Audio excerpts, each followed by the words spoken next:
வணக்கம், என் பெயர் சத்யா. நான் சிற்பிகள் ஐஏஎஸ் அகாடமியில் படிக்கிறேன்.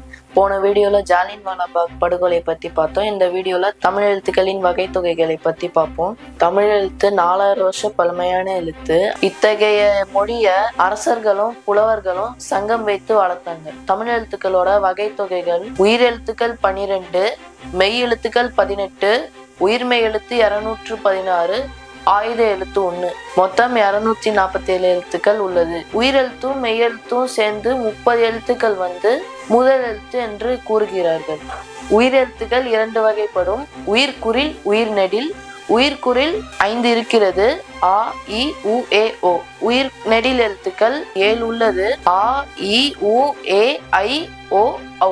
மெய் எழுத்துக்களை 3ஆ பிரிச்சிருக்காங்க: வல்லினம், மெல்லினம், இடையினம். வல்லின எழுத்துக்கள் வன்மையாக ஒலிக்கும், அது மார்பிலிருந்து ஒலிக்கும். மெல்லின எழுத்துக்கள் மென்மையாக ஒலிக்கும், அது மூக்கிலிருந்து ஒலிக்கும். இடையின எழுத்துக்கள் வல்லினம், மெல்லினம் இரண்டுக்கும் நடுவில் இருந்து ஒலிக்கும், அது கழுத்திலிருந்து ஒலிக்கும். தமிழ் எழுத்துக்களை உச்சரிக்கும் கால அளவை மாத்திரைன்ட்டு சொல்லுவாங்க.